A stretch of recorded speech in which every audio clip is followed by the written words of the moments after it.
안녕하세요. 오유입니다. 이번 영상은 애무 만지지 않으면 사랑이 아니다 라는 주제로 이야기 나눠보겠습니다.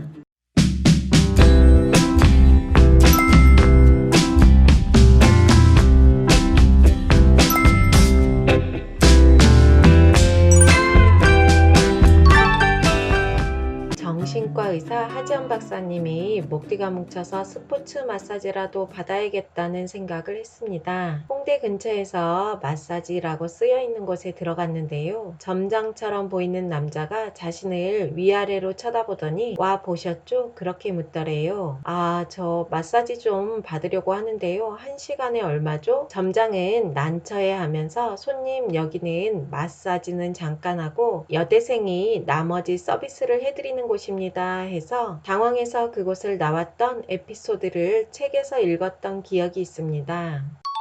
밤거리에 나가면 스포츠 마사지, 고급 스파, 여대생 마사지, 태페 이발소 등 다양한 스킨십 업소들이 성행하고 있는데요. 우리나라에서 이런 업소들이 성행하고 있는 이유가 뭘까요? 여러분은 애무하면 어떤 것이 떠오르세요? 아마 대부분 에로틱한 걸 먼저 생각하셨을 것 같은데요. 저 또한 이 책을 읽기 전까진 그랬습니다. 제가 애무 만지지 않으면 사랑이 아니다 라는 책을 읽었는데요.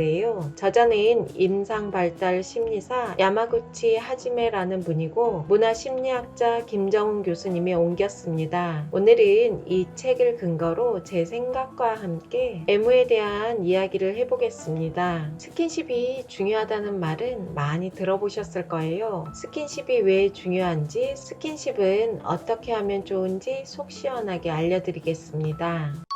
요즘 많은 사람들이 사는 게 재미없고 분노와 적개심이 가득 차 있고 외로운 이유가 스킨십의 부재라고 합니다. 각종 마사지 업소, 태페 이발소 등 스킨십 업소들이 성행하는 이유도 만지고 만져지고 싶은 근본적인 욕구가 채워지지 않기 때문이라고 하는데요. 애무란 감정을 가지고 사람과 접촉하는 것을 의미합니다. 예를 들어 부모가 아이를 꼭 안아주는 것, 연인끼리 손을 잡는 것, 간호사가 환자의 몸을 어루만지는 것 등도 모두 애무에 포함됩니다. 에로틱한 느낌이 무너져 살짝 실망하는 분도 있을 것 같은데요. 스킨십은 성적인 부분을 넘어 우리 삶을 풍요롭고 행복하게 만드는 근본적인 요소가 됩니다.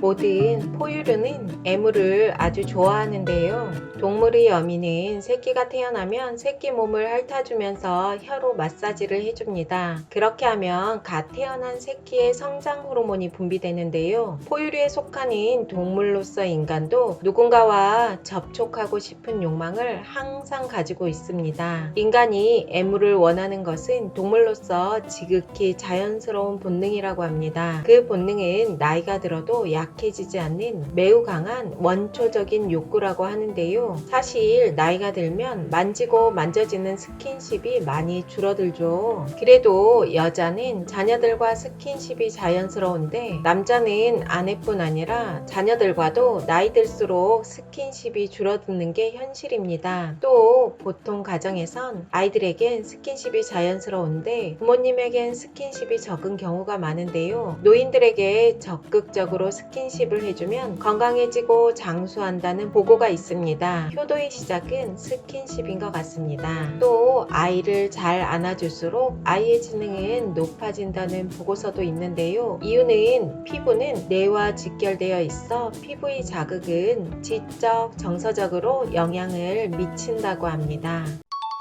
스킨십을 잘하면 마음이 감정이 생기고 더 나아가 스킨십은 마음을 치유하는데요. 스킨십을 하면 사람들은 안도감과 편안함을 느끼고 불안감과 고독감도 치유해줍니다. 부부나 연인 사이의 애무는 말로 표현할 수 없는 사랑을 전달하고 아이를 만져주는 엄마의 손길은 인간에 대한 기본적인 신뢰감을 형성시켜줍니다. 아주 작은 터치가 언어를 뛰어넘어 엄청난 힘을 발휘하는 경우도 많은데요. 스킨십은 사람과 사람 사이를 연결해주고 그 관계를 깊이 있게 만들어줍니다. 또한 상대뿐 아니라 만지는 사람 자신을 치유하는 힘도 가지고 있는데요. 스킨십을 효과적으로 할 수만 있다면 인생에 엄청난 변화가 일어날 것이라고 저자는 말합니다.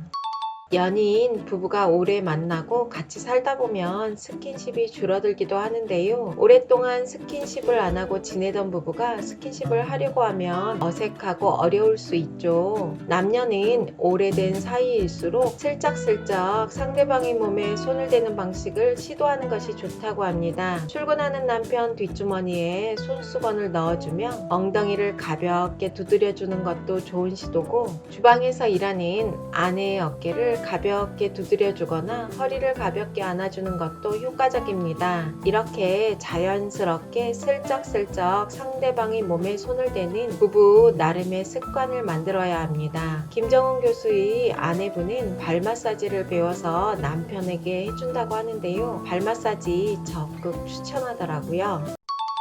만지다 보면 더 만지게 되고, 안 만지면 더 만지기 싫어지는 게 사람 마음입니다. 스킨십으로 인해 사랑스럽게 생각하는 기분과 사랑스럽게 바라보는 감정이 옛날처럼 싹트게 될 수도 있습니다. 활동을 통해 마음이 바뀐다는 사실 아시죠? 행동을 먼저 바꾸면 마음이 움직인다는 겁니다. 스킨십을 의식적으로 늘리면 상대가 행복하고 내가 더 행복해집니다. 연인이나 부부가 마음의 문을 열어야 한다는 이야기는 많이 하지만 몸의 문을 열어야 한다는 이야기는 별로 하지 않는데요. 현대사회는 스마트폰, TV 시청 등 오감 중 시각적인 자극에만 치중되어 있습니다. 눈으로만 바라보는 것은 상대방을 나와 구별하는 것이고, 손으로 만지는 것은 상대방과 하나가 된다는 의미입니다. 서로 바라보는 것만으로는 절대 가까워질 수 없습니다. 만지는 행위를 통해서 두 사람은 눈으로 전달할 수 없는 수많은 정보를 서로 공유하게 됩니다. 살갗을 서로 스친 찰나의 기억이 수십 년을 가기도 합니다. 그래서 만지지 않으면 사랑이 아닙니다.